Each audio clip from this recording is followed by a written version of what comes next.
Ya, sudah ini kitab Ratapan ini adalah kumpulan deh, saya kumpulan daripada ya boleh dikatakan 5 poems gitu, 5 poems.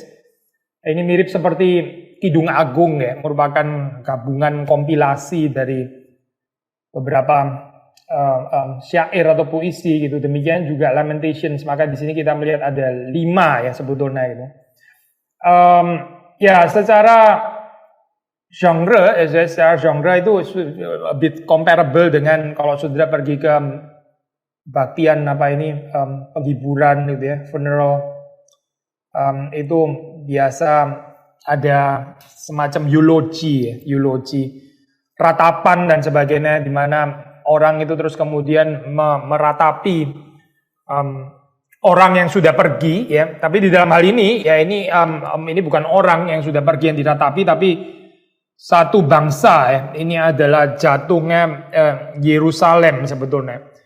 Nah, secara tradisi ini ratapan ini kan memang di-ascribe ke Nabi Yeremia ya. Jadi kalau sudah membandingkan dengan kitab Yeremia itu menubuatkan kejatuhan dari ini Yerusalem. Maka ratapan di sini ini ya meratapinnya gitu. Jadi ini di dalam hal ini di kejatuhan dari Yerusalem itu di presuppose ya, di assume gitu di dalam kitab Ratapan gitu. Apa sih profil teologinya? Karena kita di dalam bagian ini kan terutama urusannya dengan profil teologi kitab itu ya. Tujuannya apa? Supaya waktu saudara membaca lebih detail ya, paling enggak ada profil utamanya yang bisa menolong kita untuk mengerti detail itu ya. Detailnya sih pasti akan ada penggalian yang lebih dalam dan lebih kaya lagi, tapi paling enggak pilar-pilar teologinya itu apa gitu ya. Yang sentral saya yaitu pengakuan bahwa di dalam sejarah ya, ini might sound biasa gitu, tapi again untuk kitab Ratapan ini penting sekali, pengakuan bahwa yang terjadi di dalam sejarah ya itu adalah tindakan Tuhan sendiri, itu adalah aksi ya dari Tuhan sendiri. Dan itu diakui gitu saya di dalam kitab Ratapan ya.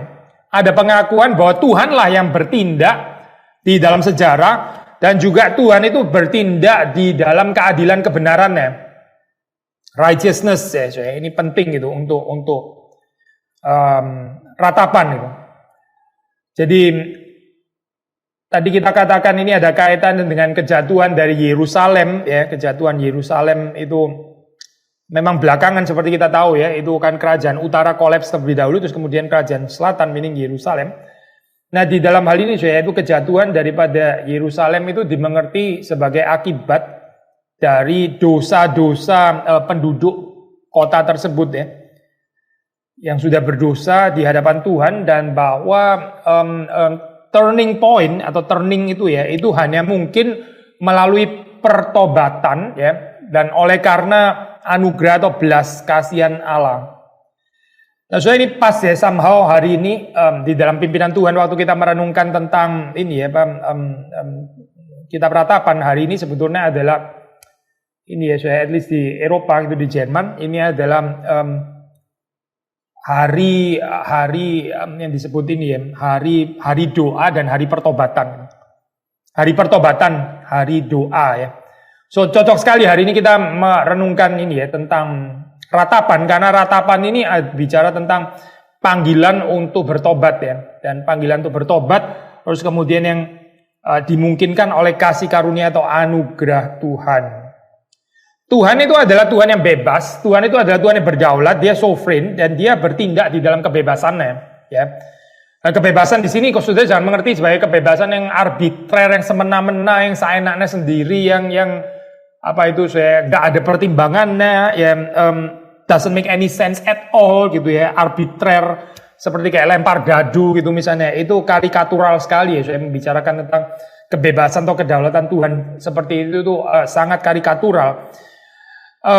Yang kita tahu memang seringkali cara pemikiran Tuhan ini, bagaimana bijaksana Tuhan itu melampaui bijaksana manusia, itu betul ya, sehingga dari perspektif kita ya yang terbatas ini bisa saja kita mendapatinya seperti kayak seolah-olah itu doesn't make any sense gitu ya, irasional. unreasonable.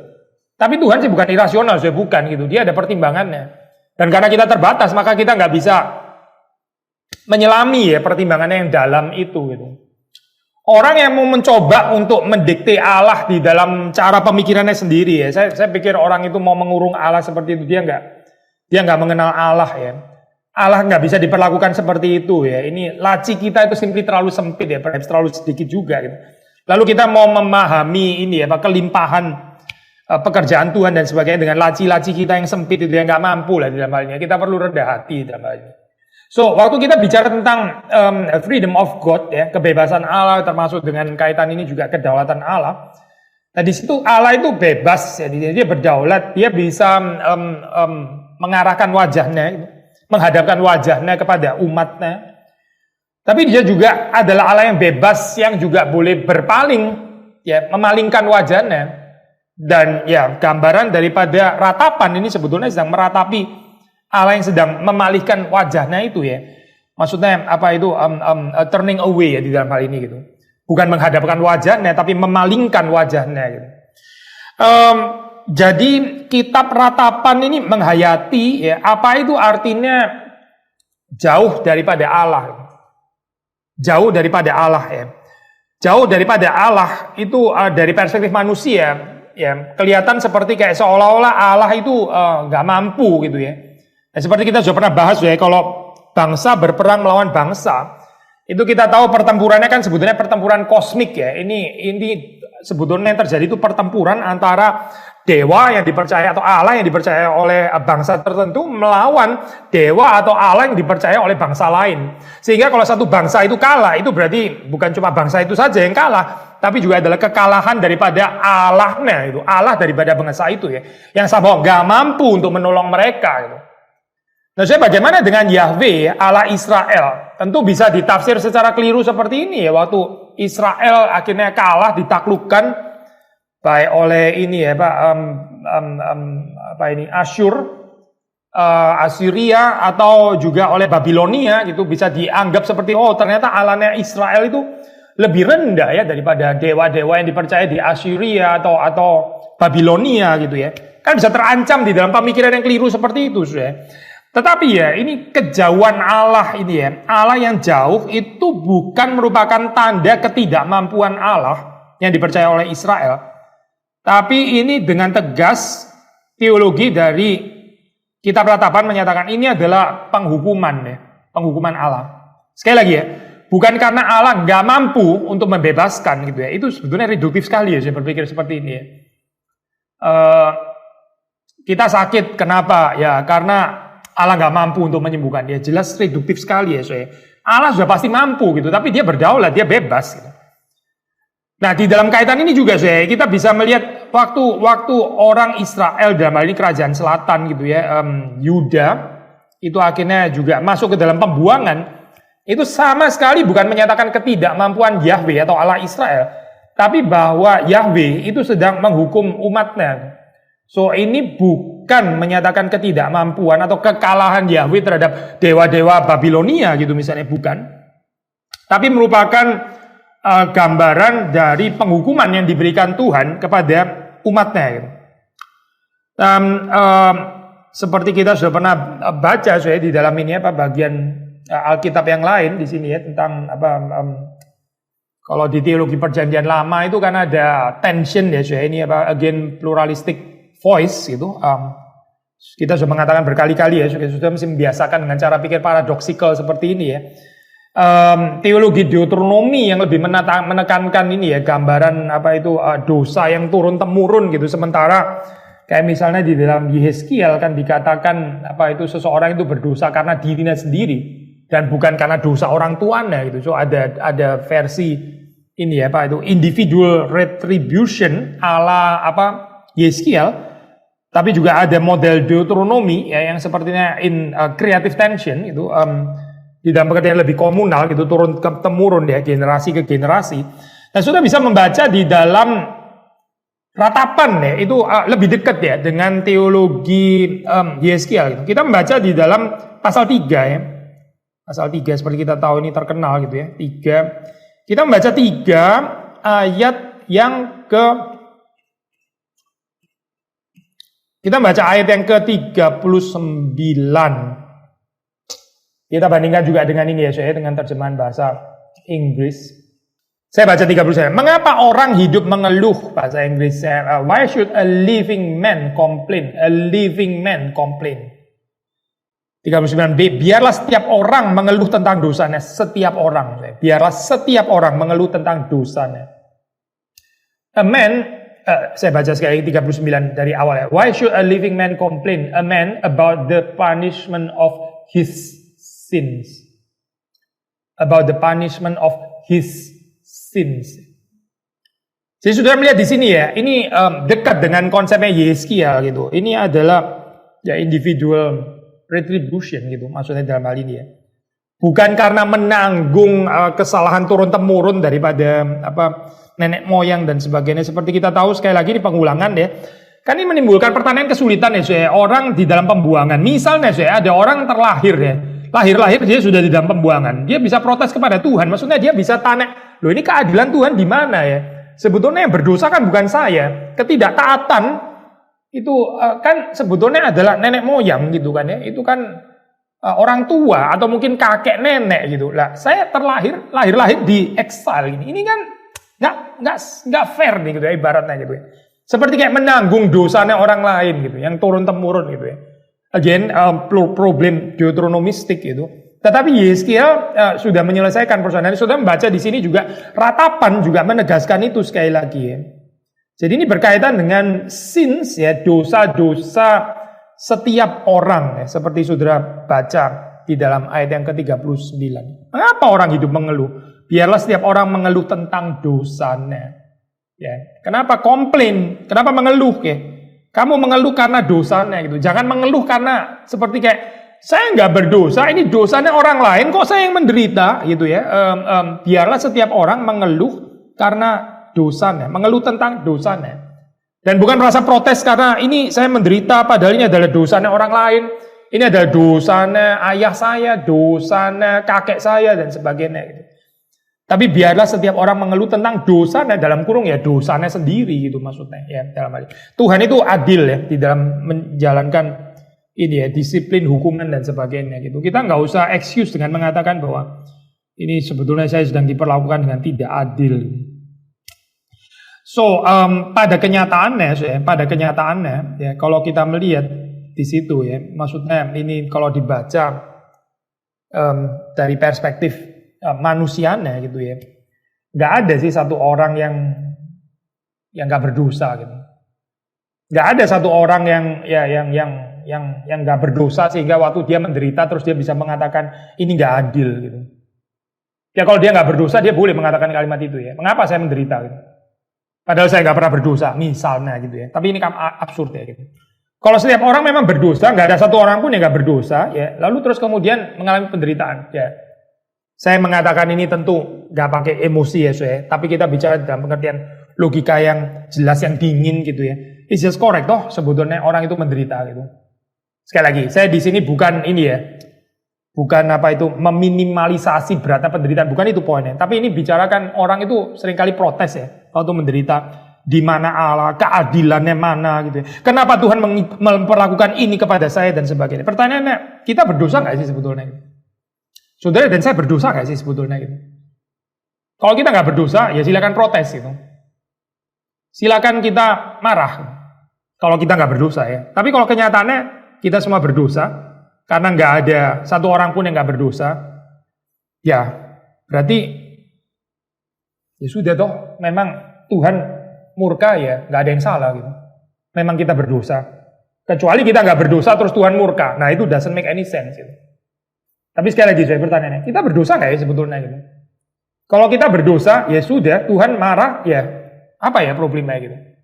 So problemnya ada di mana gitu? Kita khawatir ya sudah dengan model orang kekristenan yang spoiled ya, kekristenan. Seperti sudah lihat anak-anak ya juga bisa spoiled. Anak itu bisa spoiled ya, bisa manja sampai rusak gitu. Ya kekristenan juga bisa spoiled ya. Kekristenan yang spoiled itu apa ya? Mirip seperti anak yang spoiled. Gak bisa kena marah sama sekali. Kalau kena marah balik. Kalau ditegur langsung ngambek, langsung marah gitu ya. Anak kecil ya saya itu childish gitu. Ada model kekristenan yang childish ya, childish kayak gini. Gak ada tempat untuk disiplin Tuhan, gak ada tempat untuk teguran Tuhan gitu, gak ada tempat untuk koreksi gitu. Dia mungkin suka untuk mengoreksi orang lain, tapi paling sendiri nggak bisa terima koreksi ya. Childish ya, spoiled. Kalau kita adalah orang berdosa, ya Tuhan murka lah ya toh sebetulnya gitu. Memang lah ya kok. Karena apa? Ya karena memang kita berdosa. Jadi waktu Yerusalem ya itu hancur gitu ya, itu jatuh gitu ke tangan musuh ya. Ya memang itu setiap orang itu berdosa gitu. Berbagian di dalam kejatuhan itu gitu. Tapi tentu nggak berhenti di sini ya. Wrath of God atau murka Allah itu tentu bukan kata terakhir di sini. Saudara membaca di dalam Kitab Ratapan, dan ini bagian yang indah gitu kan, yaitu bahwa belas kasihan Allah ya. Itu sifat rahmani dari Allah gitu ya. God's mercy, compassion itu lebih besar ya. Lebih besar daripada murkanya. Kehendaknya ya untuk memelihara, mempertahankan kehidupan itu lebih kuat ya daripada menghancurkan. Seperti kita sudah pernah mengatakan saya, itu kita nggak pernah boleh melihat apa ya saya, God's mercy ya, itu belas kasihan Allah dengan murka Allah, itu kita nggak bisa lihat paralel saya. Itu Alkitab nggak pernah mengajarkan paralel, nggak pernah saya. Belas kasihan Allah itu selalu melampaui di dalam hal ini. Saya bukan mengatakan Tuhan nggak bisa murka ya. Kalau kita mengajarkan Tuhan nggak bisa murka, ya kita nggak mengajarkan Alkitab namanya. Tentu Tuhan yang penuh dengan belas kasihan, yang merciful, Allah yang loving itu, dia bisa murka. Yang nggak bisa menerima Tuhan bisa murka. Itu spoiled Christianity tanda kutip lah saya. Orang Kristen yang nggak bisa menerima teguran, yang nggak bisa menerima koreksi, yang nggak bisa menerima nasihat, itu spoiled. Orang Kristen yang spoiled sebetulnya gitu. So ada tempat memang betul ya. Tapi kita sekali lagi ya insist kita mengatakan murka Allah itu nggak pernah bisa paralel saya dengan kasihnya, dengan kesabarannya, dengan panjang sabarnya, dengan belas kasihannya. Dan itu kita bisa baca di dalam ayat yang terkenal ya, di dalam pasal yang ketiga kita membaca ayat yang ke-22. Saya pikir ini mungkin ayat yang paling terkenal kali ya di dalam Ratapan, dan indah sekali ayat ini. Justru munculnya itu di dalam Kitab Ratapan gitu, bukan di misalnya Mazmur Pujian gitu misalnya, bukan, tapi ini munculnya di Kitab Ratapan gitu ya. Coba kita baca ya di dalam. Mungkin kita baca agak sedikit early gitu ya supaya kita tahu konteksnya. Mungkin kita baca dari 19 ya. Ingatlah akan sengsaraku dan pengembaraanku, akan ipuh dan racun itu. Jiwaku selalu teringat akan hal itu dan tertekan dalam diriku. Tetapi hal-hal inilah yang kuperhatikan. Oleh sebab itu aku akan berharap. Nah, saudara perhatikan di sini ada turning point ya. Lamentasinya real, ya. Lamentasinya itu nyata, penderitaannya juga nyata, dan itu diekspresikan di dalam lamentasi ya. Terus kemudian ada pengharapan. 21 sudah perhatikan ya. Ada turning point. Tetapi hal-hal inilah yang kuperhatikan. Oleh sebab itu aku akan berharap. Apa? 22. Tak berkesudahan kasih setia Tuhan. Tak habis-habisnya rahmatnya. Selalu baru tiap pagi. Besar kesetiaanmu. Ya. Lagu Great is Thy Faithfulness yang terkenal itu saya kan diambil dari sini ya. Saya baca lagi dalam bahasa Inggris ya. Langsung ayat 22 saja. The steadfast love of the Lord never ceases. His mercies never come to an end. They are new every morning. Great is your faithfulness. Saudara perhatikan ya. God's faithfulness, ya, apalagi ya, ini God's mercies, ya, God's steadfast love, ya, ini nggak pernah bisa berbanding dengan God's wrath misalnya ya, nggak pernah bisa berbanding. Saudara sangat salah kalau saudara pikir ini great is your faithfulness, but great also is your punishment. Ngawur, nggak ada itu ajaran itu. Gak pernah ada ngomong great is thy faithfulness and parallelly great is your punishment gitu misalnya ya. Atau kita ngomong the steadfast love of the Lord never ceases and so does his wrath misalnya gitu ya. Ngawur saya itu, gak pernah ada dikatakan the wrath of the Lord never ceases. Gak ada saya, kalimat itu gak pernah ada dalam Alkitab. Tapi the steadfast love of the Lord never ceases itu ada gitu. Ya, yang tidak berkesudahan itu apa saya? Kasih setia Tuhan. Gak pernah ada ayat mengatakan tidak berkesudahan murka Tuhan. Gak ada. Gak pernah ada saya. Jadi sudah bisa melihat di sini ya, murka kasih setia ya, murka dan belas kasihan itu nggak mungkin pernah bisa sejajar, nggak mungkin saya. Makanya tadi kita mengatakan kita insist ya di dalam teologi daripada kitab Ratapan ini yang diberitakan itu apa? Ya betul, memang again kamu sudah jatuh dan sekarang Tuhan sedang menghukum, mendisiplin ya akibat daripada dosamu itu dan kamu betul-betul menderita betul, tapi perhatikan ya, ini the good news adalah bahwa God's mercies, God's steadfast love itu greater ya daripada His wrath. Kehendaknya untuk menyembuhkan, ya, kehendaknya untuk memulihkan, untuk menghidupkan itu lebih kuat daripada kehendaknya untuk menghancurkan. Gitu. Kita sudah pernah bicara ini, saya berkali-kali gitu. Kalau di dalam ya kita ini ya, saya saudara yang reform seperti saya juga reform. Kita percaya ada predestinasi, ada reprobat, betul gitu saya. Ada elect ya, ada reprobat, betul gitu. Tapi salah saya kalau kita mengatakan yang salah bukan teologi reform ya saya. Orang yang kurang mengerti teologi reform actually yang salah gitu. Kalau di dalam teologi reform saya itu jelas sekali ya pandangan antara ini ya election dan reprobation itu nggak pernah paralel saya, nggak pernah gitu. Election ya itu God's gracious invitation ya kehendaknya untuk mengampuni ya untuk menyembuhkan itu always greater saya daripada menghancurkan, always. Sudah bisa baca either di dalam versi apapun ya termasuk Westminster Confession atau tulisannya Calvin yang mengatakan bahwa ini ya reprobasi dan election itu Tuhan itu bukan operate dengan operasi yang sama gitu di dalam dua hal ini. Gak pernah sejajar ya. Gak pernah sejajar ya. Again, God's steadfast love, God's mercy, God's faithfulness, God's love ya, itu selalu lebih menonjol di dalam hal ini. Jadi salah ya saya kalau sudah mengajarkan secara paralel itu gak pernah diajarkan. Termasuk gak pernah diajarkan di dalam teologi reform. Gak ada saya ajaran itu. Ya di Alkitab gak pernah mengajarkan itu. Makanya teologi reform juga gak pernah mengajarkan itu ya. Tapi orang yang salah belajar, mungkin salah belajar teologi reform kali. Mereka anggap seperti kayak paralel gitu misalnya. Kita percaya double predestinasi betul gitu ya. Tapi double predestinasi yang tidak simetris gitu. Double predestinasi yang tidak. Anyway, kita balik ke Ratapan ini kok jadi ngomongin double predestinasi. Ini cuma inilah saya footnote saja gitu untuk perbandingan saja. Again, di dalam teologi daripada kitab Ratapan di sini sudah melihat penekanan itu sangat berat kepada God's mercies ya, God's steadfast love, kasih setia Tuhan, belas kasihannya ya. Dan kesetiaannya, God's faithfulness ya. Ada kemungkinan ya manusia itu bisa berbalik ya, berbalik kepada yang baik. Dan kemungkinan itu datang dari Tuhan sendiri. Tanggung jawab ada pada tanggung jawab kita ya. Tapi kemungkinan manusia bisa kembali kepada Tuhan itu hanya mungkin Tuhan sendiri kalau Tuhan sendiri yang memberikan ya.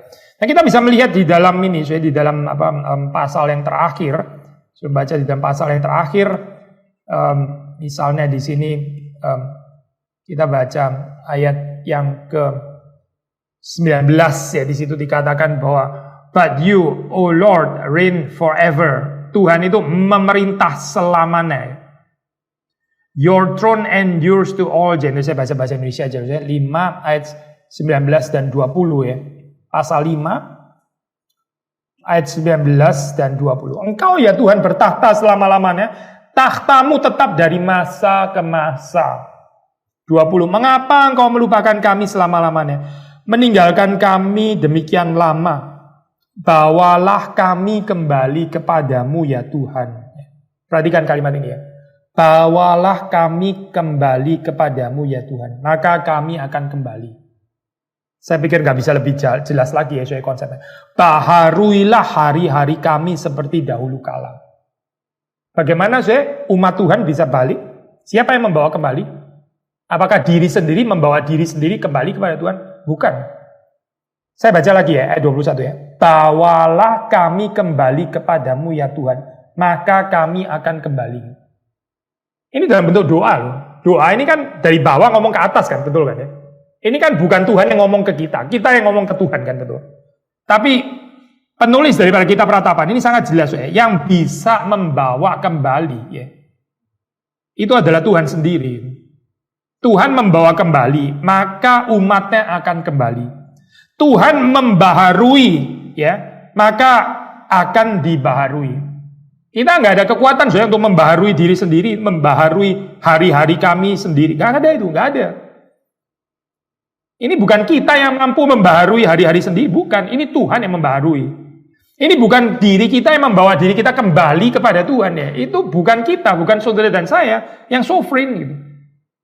Yang sovereign itu adalah Tuhan. Tuhan itu yang sanggup untuk membawa kita kembali ya. Bawalah kami kembali kepadamu ya Tuhan, maka kami akan kembali. Orang itu salah sekali, sangat salah kalau dia pikir dia bisa kembali itu terserah dia waktunya gitu ya.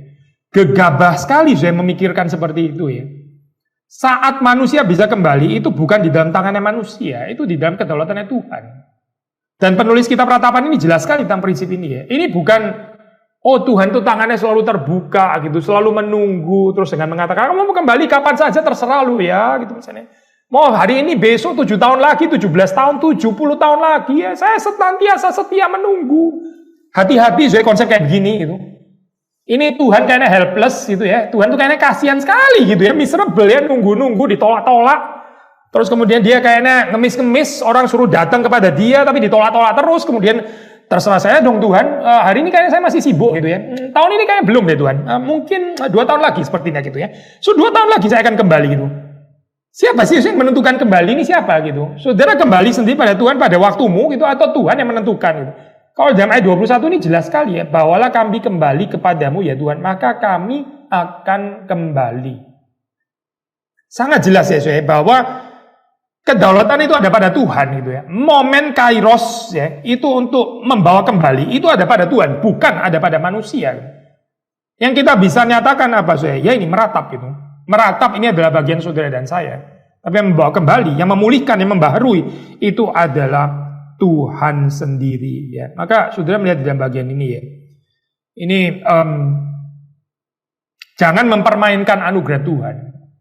Jangan mempermainkan undangan Tuhan ya. Merasa kita ini seperti yang berdaulat, yang menentukan waktunya. Waktunya itu bukan ada pada saudara dan saya, tapi itu ada pada Tuhan yang menentukan ya.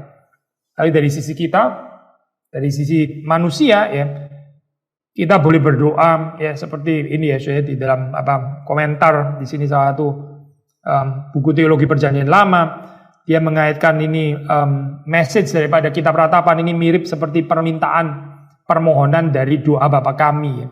Datanglah kerajaanmu ya. Lepaskanlah kami ya dari yang jahat ya.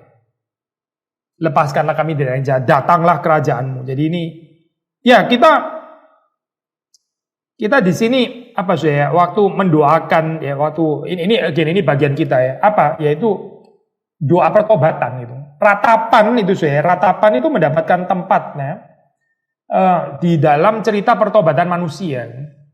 Yang bertobat itu saudara dan saya. Tuhan tentu saja tidak bertobat itu. Tuhan itu yang memberikan anugerah ya. Tuhan yang memberikan pengampunan, Tuhan yang menggerakkan. Tapi yang bertobat siapa? Ya saudara dan saya. Kita tanggung jawab untuk bertobat itu adalah saudara dan saya. Jadi kita jangan main kucing-kucingan lempar terus kemudian ini ya atas nama doktrin anugerah terus kemudian ini salah mengerti gitu ya. Doktrin anugerah berarti kalau saya nggak bertobat, berarti persoalan ada pada Tuhan yang nggak membuat saya bertobat gitu. Teologi kitab Ratapan nggak mengenal tension seperti ini saya. Atau lebih tepatnya nggak mengenal excuse seperti ini ya. Nggak mengenal penghayatan yang sesat seperti ini. Gitu. Yang membawa kembali itu Tuhan, betul, itu di-affirm. Kebebasan itu ada pada Tuhan, betul. Kedaulatannya ada pada Tuhan, ya, betul. Tetapi yang mesti bertobat siapa? Ya manusia lah. Yang berdoa di sini siapa? Ya manusia. Ini bukan Tuhan berdoa kepada Tuhan, bukan. Ini manusia berdoa kepada Tuhan. Manusia berdoa, bawalah kami kembali kepadamu ya Tuhan. Maka kami akan kembali. Siapa yang ngomong kalimat ini? Ya manusia, saudara. Yang minta untuk dibawa kembali siapa? Manusia. Ini bukan Tuhan berbicara kepada Tuhan, bukan. Ini manusia berbicara kepada Tuhan. So, hati-hati ya saudara dengan penghayatan either dari perspektif ini ya, Pak. Dari perspektif orang reform, melihat teologi reform, atau dari perspektif outsider, katakanlah gitu ya. Saya pakai istilah ini outsider. Maksudnya outsiders, perspektif orang yang nggak convince dengan teologi reform, terus kemudian membuat karikatur ya, karena doktrin kedaulatan Allah, doktrin kebebasan Allah, terus kemudian jadi berarti ya sudah dong, berarti kalau ini ya Pak, saya nggak bertobat itu persoalan daripada Tuhan dong. Tuhan nggak memberikan anugerah dan sebagainya. Karikatural saya. Di dalam kitab Ratapan nggak ada saya itu. Benturan itu nggak ada. Itu adalah logika manusia. Yang kelihatannya seperti benar gitu ya, tapi sebetulnya logika itu nggak pernah ada di dalam Alkitab. Jadi dalam Alkitab saya menyajikan tension ini ya, creative tension. Tuhan ya yang memberikan kemungkinan untuk manusia itu bertobat. Tuhan yang membawa kembali, Tuhan yang berdaulat betul ya. Tapi siapa yang berdoa di sini? Siapa yang meratap? Ya manusia. Manusia yang meratap. Bawalah kami kembali kepadamu ya Tuhan, maka kami akan kembali. Jadi manusia itu bertanggung jawab untuk bertobat. Ya. Tanggung jawab untuk bertobat itu ada tanggung jawab manusia, bukan tanggung jawab Tuhan. Ya. Jangan dilempar kepada Tuhan. Saya nggak bisa bertobat nih, kenapa? Ya Tuhan nggak kasih anugerah sih soalnya gitu ya. Jadi persoalan daripada Tuhan gitu. Ini Tuhan yang mesti bertobat gitu. Tuhan suruh bertobat, kenapa nggak kasih anugerah kepada saya sehingga saya bisa bertobat? Ngawur bener saya kayak kalimat kayak begini ya. Yang mesti bertobat itu bukan Tuhan, yang mesti bertobat itu manusia. Gitu. Tetap manusia kok di sini. Siapa yang mesti bertobat? Manusia. Yang diundang untuk bertobat siapa? Manusia. Yang mesti meratap siapa? Manusia, manusia yang mesti meratap.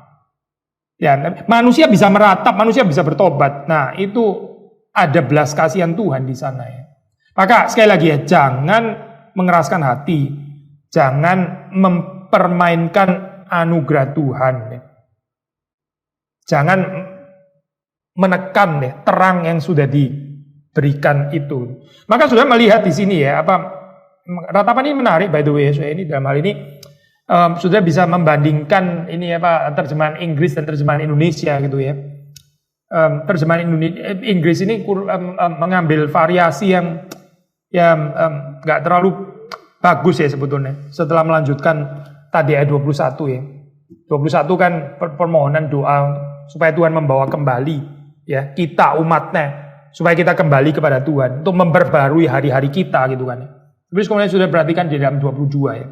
Ayat 22 itu dalam bahasa Inggris, unless you have utterly rejected us and you remain exceedingly angry with us. Sekali lagi ya, saya baca dari 21 ya, bahasa Inggris ya. Restore us to yourself, O Lord, that we may be restored. Renew our days as of old. Unless you have utterly rejected us and you remain exceedingly angry with us. Tapi di dalam terjemahan yang lebih tepat saya, itu terjemahan bahasa Indonesia ini lebih dekat dengan bahasa aslinya dalam hal ini. Bahasa Inggris ini kurang bagus terjemahannya saya, termasuk ESV di sini. Saya baca 21 ya. Bawalah kami kembali kepadamu ya Tuhan, maka kami akan kembali. Baharuilah hari-hari kami seperti dahulu kala. 22. Atau apa engkau sudah membuang kami sama sekali? Tanda tanya. Sangat murkakah engkau terhadap kami? Tanda tanya. Apa sih saya bedanya tanda tanya sama titik ini? Di dalam tanda tanya itu saya, seperti kalau secara fenomenal ya sudah merasa seperti kayak lebih nggak ada kepastian gitu. Tanda tanya. Gimana sih tanda tanya gitu ya? Pasti dong. Mesti lebih ada kepastian dong. Beriman dong. Masa tanda tanya gitu kan? Saudara jangan lupa ya, ini kitab Ratapan itu. Ini bukan kitab nyanyian syukur gitu misalnya. Saudara jangan mengharapkan nyanyian Ratapan jadi Mazmur Thanksgiving gitu. Ini maksa namanya gitu. Saudara maksa namanya gitu ya. Kitab Ratapan ya biarlah jadi Ratapan. Memang namanya aja kitab Ratapan ya. Kok saudara jadi expect jadi kitab pujian syukur. Nah kalau kitab pujian syukur nggak ditulis Ratapan, saya ditulis pujian syukur gitu misalnya kan ya. Kitabnya namanya berubah. Ini kan kitab Ratapan. Jadi kalau berakhir dengan Ratapan ya, it's just correct toh. Memang kitab Ratapan kok gitu. Tapi dengan ada tanda tanya ini saya, meskipun secara fenomenal seperti kayak seolah-olah nggak ada kepastian gitu ya. Kok ngambang bener gitu ya. Tapi di dalamnya sebetulnya masih lebih ada hope daripada titik. Yang titik ini ya saya, restore us to yourself, O Lord, that we may be restored. Renew our days as of old. Unless, kecuali engkau sudah membuang kami sama sekali. Dan engkau sangat murka terhadap kami, titik. Nangkep saya, nuansanya sudah, nangkep nggak nuansanya ya? Atau apa engkau sudah membuang kami sama sekali? Sangat murkakah engkau terhadap kami? Tanda-tanda ya. Atau barulah hari-hari kami seperti dahulu kala, kecuali engkau sudah membuang kami sama sekali. Atau ya engkau sangat murka terhadap kami. Dalam kurung, ya sudah, apa boleh buat? Bukan itu maksudnya gitu. Bukan ya sudah, apa boleh buat gitu. Ya sudahlah, berarti ya sudah. Berarti saya terkutuk terus lah kayak gini gitu. Ini bukan resignasi. Ini ada hope di sini sebetulnya ya. Di dalam ratapan itu ada hope. Saudara jangan pikir yang namanya hope itu nggak kompatibel dengan ratapan. Ratapan seperti kayak seolah cengeng. Ya memang sih, ada orang nangis-nangis cengeng itu for sure memang ada, betul.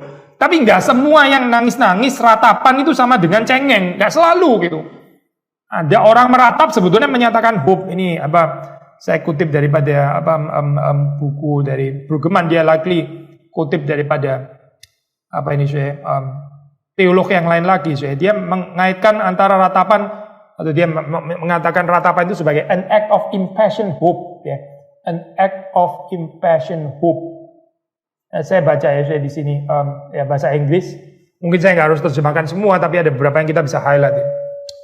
Ya dia mengutip dari ini Brueggemann mengutip dari O'Connor ya. Dia mengatakan seperti ini. Speakers in lamentation tenaciously persist in trying to engage God. They make claims on God, demand attention and beg for a future. They do this even as God walks away and silently closes the door on them. Ratapan itu ya, insist meskipun Tuhan itu seperti kayak pergi menutup pintu, tapi tetap diuber gitu, tetap dikejar. God may be unfaithful, bahasanya memang bahasa yang rada unorthodox ini ya. Sudah mesti kasih tanda kutip lah ya. God may be tanda kutip lah ya, unfaithful, but they are faithful ya. Bahasa yang indeed agak provokatif itu. Tuhan seperti terlihat nggak setia di situ, seperti kayak meninggalkan, tapi mereka tetap kejar ya. Mereka itu faithful gitu. God may hide, Tuhan itu ya boleh saja seperti bersembunyi, but they stand in plain view. Tapi mereka ya mau melihat terus. Mereka mau melihat terus. They berate God, protest God's work, and dare to ask for more than patent cruelty. Lamentation is a bare act of hope and a plea for life. Ya, terus kemudian paragraf kedua ya, ini saya tertarik di sini paragraf yang kedua. Even in the face of God's silence, the speakers persevere. Meskipun Tuhan berdiam diri, ya, tapi pembicara yang peratap ini ya, persevere, tetap bertekun di dalam ratapannya. Their hope resides in the strong man's words, for whom, at least briefly, God's mercy are new every morning. 3:22-23. Ya. Ada kalimat-kalimat seperti ini ya, saya. Jadi waktu kita membaca di dalam bagian ini mungkin kita merasa sayang ya. Kenapa lamentasi nggak ditutup di sini aja sih gitu? Sudah bagus-bagus. Ini kan sudah klimaks ya. Pasal 3 ini. God's mercies are new every morning ya. Great is thy faithfulness. Sudah dong, tutup dong, selesai dong. Bagus dong sini, sudah klimaks itu kan. Disambung lagi pasal 4, pasal 5 dan akhirnya berakhir dengan pertanyaan, keraguan-raguan lagi, ratapan lagi dan sebagainya. Anti klimaks lagi. Saya pikir paradigma kita yang perlu dikoreksi, ya. Lamentasi sih nggak perlu dikoreksi. Saudara dan saya deh kayaknya yang perlu koreksi. Kalau kita berpikir ini ya, kehidupan Kristen itu mesti diakhiri dengan klimaks seperti itu, terus kemudian nggak boleh ada ragu-ragunya lagi, nggak boleh ada ratapannya lagi, ya. Kalau sudah Thanksgiving ya Thanksgiving, selamanya Thanksgiving, meroket langsung Thanksgiving terus ya, nggak boleh hadir sama sekali, ratapan lagi gitu, itu nggak bisa dihidupi, saya. Teologi itu nggak bisa dihidupi. Yang jauh lebih realistis adalah ini, yang lamentasi ini. Pasal 3 sudah masuk kalimat iman seperti ini ya. Great is thy faithfulness ya. They are new every morning. Wah bagus sekali ya. Sampai jadi lagu gitu. Tapi terus kemudian bisa turun lagi gitu. Ya ini kan kenyataannya kan ini memang di dalam kehidupan manusia. Gitu. Sudah baca kitab Ayub kan juga sama kan ya. Tuhan yang memberi Tuhan yang mengambil. Terpujilah nama Tuhan. Sudah boleh ditutup di situ. Gitu. Bagus kan? Ini perkataan ortodoks kan? Tuhan yang memberi, Tuhan yang mengambil. Terpujilah nama Tuhan. Sudah tutup di situ aja. Doksologi kok ini sudahan gitu. Ini kalimat bagus sekali loh. Betul kan? Lalu terus itu baru di pasal berapa saya? Pasal 3, 4, 5, 6, 7, 8, nggak usah. Itu malah merusak gitu. Aduh, merusak reputasinya Ayub. Malah ngomongnya ngawur. Setelah itu dia mulai mengutuki hari kelahirannya dan sebagainya. Itu diedit aja. Kita berhenti di kalimat itu tadi aja gitu. Kalimat apa? Ini Tuhan yang memberi, Tuhan yang mengambil, terpujilah nama Tuhan. Sudah selesai sampai di situ saja, itu sudah bagus gitu. Gitu saya. Mirip kan ya usulannya gitu. Pasal 3. Itu berhenti di sini saja gitu. Again, ini kitab Ratapan saya. Di dalam Ratapan itu ada hope ya. Di dalam hope ada ratapannya. Saudara jangan berpikir di dalam hope sudah pasal 3 ini sudah hope. Sudah dong, berarti di sini sudah jangan meratap lagi. Mulai titik ini ya, sampai kamu ketemu Tuhan, sudah jangan pernah meratap lagi gitu misalnya. Karena kamu sudah pernah bersuka cita. Sekali pernah bersuka cita, gak usah pernah meratap lagi. Good luck to your theology, ya. Good luck. Ini kalimat ngawur lah ngomong kayak gini ya. Pendeta ngomong good luck gimana sih? Gak ada luck lah saya intinya gitu, gak ada lah. Gak ada luck saya. Teologi kayak gini gak ada luck kayak gitu. Gak bisa dihidupi intinya gitu. Yang lebih realistis yang ratapan ini gitu. They are new every morning ya. Tapi terus bergumul lagi. Ada kesulitan lagi, ada keraguan lagi, ada pertanyaan. Bahkan diakhiri dengan pertanyaan saya. Pertanyaannya bukan tanpa hope ya. Unlike terjemahan ESV yang ya buat telinga saya itu resignasi gitu ya. Saya baca lagi ya saya. Yang terjemahan bahasa Inggris. Restore us to yourself, O Lord, that we may be restored. Renew our days as of old, unless you have utterly rejected us and you remain exceedingly angry with us. Resignasi kan tone-nya sebetulnya gitu. Tapi kalau tanda tanya itu masih kejar sebetulnya gitu. Atau apa engkau sudah membuang kami sama sekali? Sangat murkakah engkau terhadap kami? Tanda tanya maksudnya. Dalam kurung, enggak kan Tuhan gitu. Enggak gitu toh Tuhan. Itu loh saya tone-nya ke sana gitu. Menolak untuk percaya bahwa Tuhan itu murka demikian rupa sampai dia nggak bisa berbalik lagi. Menolak untuk percaya itu.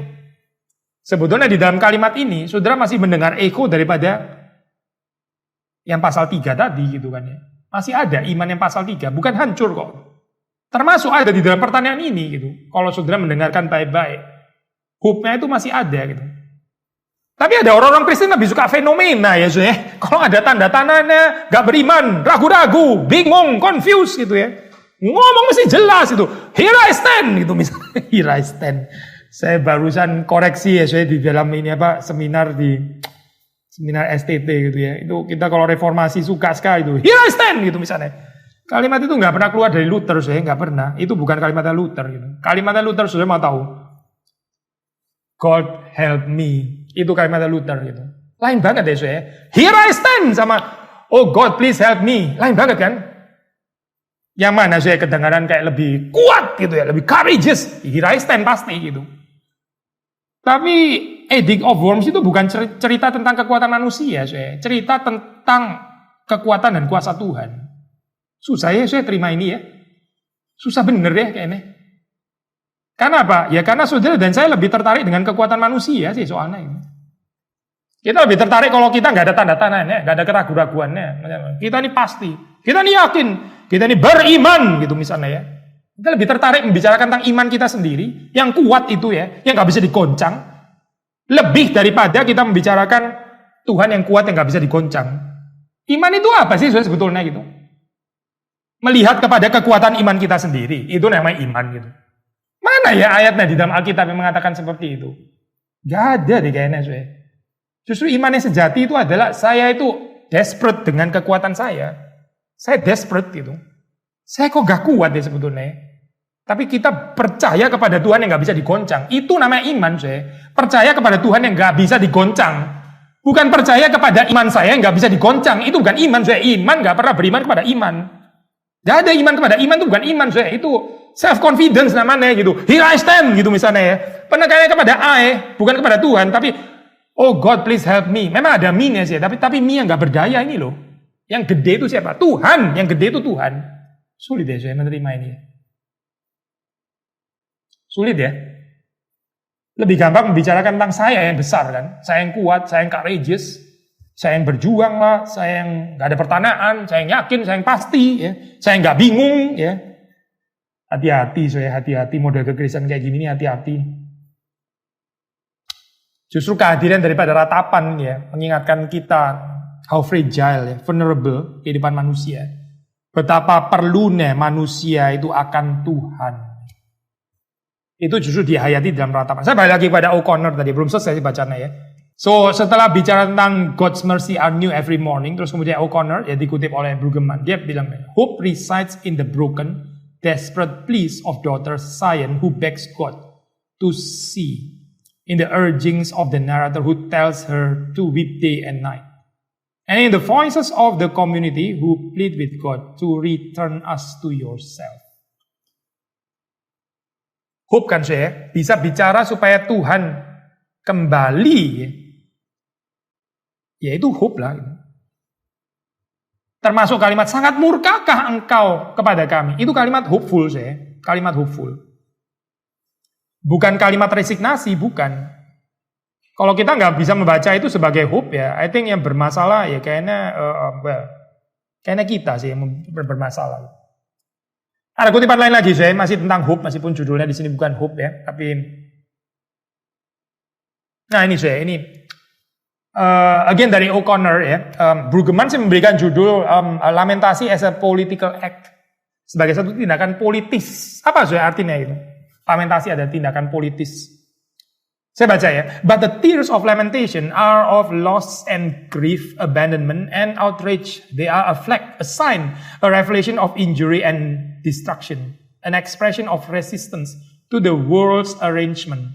Politik di dalam pengertian. Karena waktu kita meratap kita sedang menegakkan bendera ya. Ini satu sign, satu tanda. Kita protes terhadap injury, destruction. Ini adalah satu act of resistance. Resistensi terhadap apa? Ya terhadap pengaturan dunia yang seringkali ya gak adil dan sebagainya.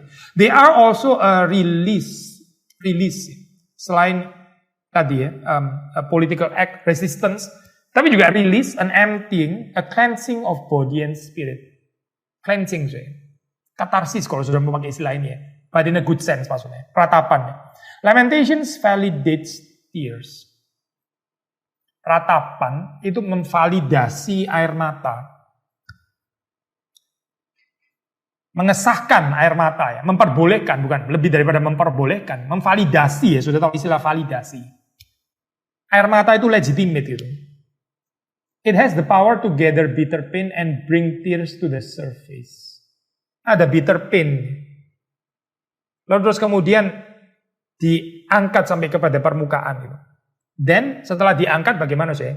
Then it accepts them. Setelah itu diterima. Menarik ya saya kalimat ini ya. Wah ini psychologically very deep sih actually. Bukan cuma theologically ya, tapi psychologically. Banyak orang itu waktu dia injured hurt, terluka dan sebagainya. Dia nggak mau meratap gitu. Dia tekan gitu. Akhirnya terjadi apa? Bitterness ya. Outrage. Ini kemarahan gitu. Grudges ya. Masih nggak mau menerima gitu. Dia nggak mau menerima. Gitu. Karena apa? Ya dia nggak mau meratap gitu. Dia nggak mau nangis di hadapan Tuhan. Gitu.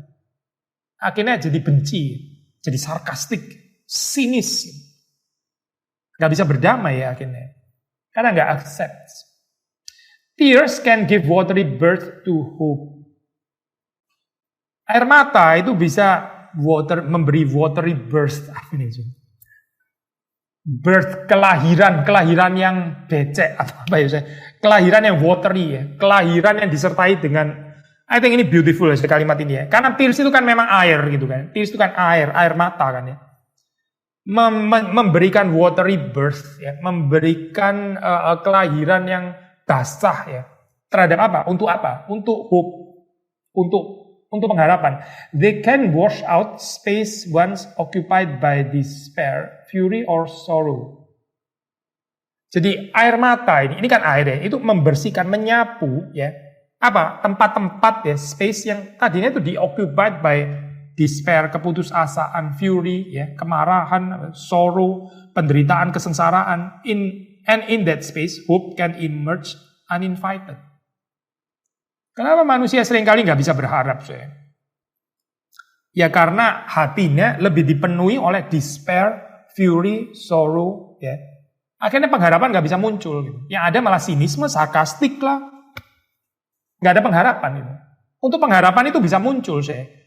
Bukan menghipnotis diri sendiri.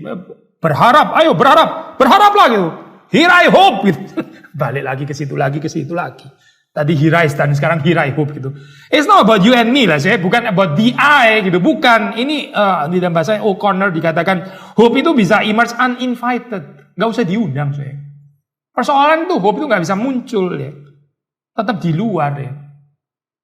Itu kenapa, saya? Ya karena hati kita lebih banyak dipenuhi oleh itulah keputusasaan, ya, kemarahan, kesengsaraan, kekecewaan, sakit hati lah dan sebagainya. Dan kenapa itu bisa tetap tinggal di dalam? Karena nggak ada ratapan, nggak ada air yang membersihkan, itu nggak ada. Dia tetap keras hatinya. Hope comes apart from human will. Pengharapan yang sejati itu, saya, itu bukan dari kehendaknya manusia. Nah ini ya sangat reform ya kalimat ini. Saya nggak tahu ya, Connor ini nggak tentu reform sih, tapi kalimat ini ya, kalimat yang dekat sekali dengan diajarkan dalam teologi reform. Hope comes apart from human will, from human decision. Ini bukan kehendaknya manusia, ini bukan keputusannya manusia. Dan juga bukan optimismenya manusia. Comes apart from human will, decision, or optimism. Maksudnya apa, saya? Hope is a gift from God.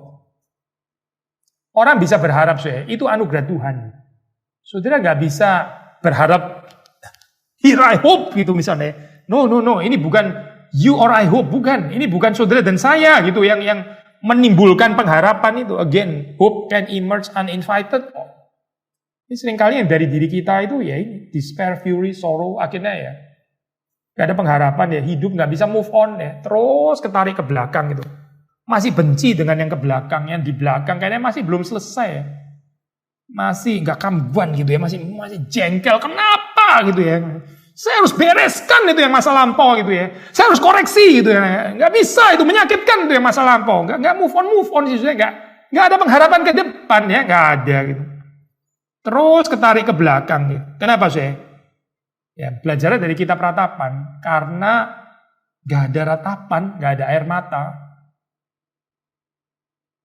Orang seringkali menggambarkan orang nangis itu again ya cengeng. Again tadi kita sudah mengatakan sih. Memang bisa cengeng sih, betul gitu ya. Nangis self pity, ya bisa sih mengasihani diri sendiri. Memang ini nggak kemana-mana, nggak menolong lah saya. Tapi ada jenis tangisan yang lain saya, meratap ya, yang kejujuran ya, jujur terhadap rasa sakit gitu di hadapan Tuhan. Dan ini promising saya, menyatakan keraguan-raguan, kebingungan, ya, ketidakpastian. Gitu. An act of truthfulness ya, satu tindakan kejujuran, honesty. Daripada kita merasa nggak kenapa-kenapa, nggak sakit, nggak kecewa, sudah beres, ternyata belum kok sebetulnya, belum beres gitu. Tapi kita menipu diri dengan mengatakan, sudah beres, sudah nggak apa-apa, nggak sakit gitu. Padahal borok juga belum kering gitu. Kita masih nggak mau meratap, nggak mau nangis gitu. Kenapa? Ya karena kita mau kelihatan kuat. Karena orang nangis dianggap lemah kan soalnya gitu. So, ada banyak hal yang kita bisa belajar sebetulnya dari kitab Ratapan gitu. Yang terakhir mungkin ya, ini mengaitkannya dengan pribadi Kristus. Kita melihat Yesus sendiri juga bukan tanpa ratapan. Gitu. Yesus bukan tanpa ratapan. Kalau ada orang menganggap ratapan itu adalah ekspresi daripada ketidakberimanan, lalu Yesus meratap, penjelasannya apa ya? Kalau ada orang meratap dianggap sebagai ketidakpercayaan, lalu Yesus meratap, penjelasannya apa? Yesus juga nggak percaya gitu kepada Bapaknya. Gimana ya maksudnya? I think again teologi kita kali yang perlu dikoreksi gitu. Teologi yang rather stoik, yang rather triumfalis ya. Yang selalu menyatakan kekuatan gitu ya. Yang ratapan dianggap sebagai kelemahan ya. Oh nggak ada daya juang gitu misalnya ya. Meratap ya. Kita kadang-kadang orang timur ya. Ini saya nggak tahu, saudara pernah seperti itu juga tuh. Dan kita lihat anak kita jatuh gitu ya. Berdiri gitu. Gak usah nangis gitu. Memang kenapa sih saya kalau nangis gitu? Kalau sakit terus nangis, kenapa sih memangnya gitu? Salah gitu. Berdiri gitu. Jangan nangis gitu. Scary ya, saya Tuhannya orang ini scary kayaknya gitu. Saudara pikir Tuhan juga kayak gitu gitu.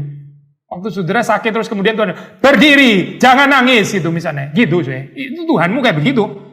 Kasihan sekali saya orang yang percaya kepada Tuhan kayak begitu gitu. Sekali lagi ya saya, kita bukan nggak memberikan tempat. Memang ada tangisan cengeng, betul. Tangisan cengeng perlu dihardik, betul. Even perlu di-rebuke, perlu dibilang berdiri jangan nangis. Setuju saya, betul. Ada tempatnya gitu. Tapi mengabsolutkan ini ya kepada semua tangisan itu bermasalah banget saya spiritualitas seperti ini gitu. Bermasalah banget, nggak memberikan tempat kepada orang yang anak yang betul-betul sakit ya dan perlu nangis dan perlu dipeluk gitu. Nggak memberikan tempat. Pokoknya bagaimanapun lo harus bangun sendiri gitu. Bangun saja sendiri. Ini model orang tua kayak gini ya. Ini merciless ya saya orang tua kayak begini. Kenapa ya ada orang tua merciless kayak begini ya? Jangan-jangan Tuhannya juga merciless gitu. Dia percaya kepada Tuhan yang merciless, yang juga gituin dia gitu. Yang waktu dia bangkrut, yang waktu dia tersakiti atau apa ya. Tuhannya dia juga bilang, jangan nangis gitu. Berdiri gitu. Aduh, scary ya saya. Tuhan kayak begini ini scary banget gitu. Kayaknya bukannya di Alkitab gitu. Yang di Alkitab itu yang saudara baca, yang dikatakan oleh Yeremia atau siapapun penulis kitab Ratapan ini, di dalam ayat yang ke-22 itu tadi, 3 ayat 22, tak berkesudahan kasih setia Tuhan, tak habis-habisnya rahmatnya, selalu baru tiap pagi, besar kesetiaanmu. Kiranya Tuhan memberkati dan menguatkan kita semua. Mari kita menutup di dalam doa. Bapa di dalam surga, kami sangat bersyukur dan berterima kasih untuk kesempatan di mana kami boleh belajar firman Tuhan pada malam hari ini dari hamba-Mu Pendeta Billy. Tuhan, kami sungguh menyadari akan segala kegagalan kami. Kami memohon Tuhan tolong terus kami agar kami juga meratapi kegagalan kami, dan kami juga memohon Tuhan membaharui hidup kami ya Tuhan. Berikanlah kepada kami pengharapan dan teguhkanlah iman kami kepada Tuhan. Terima kasih Bapa. Demi nama Tuhan Yesus kami berdoa dan bersyukur. Amin.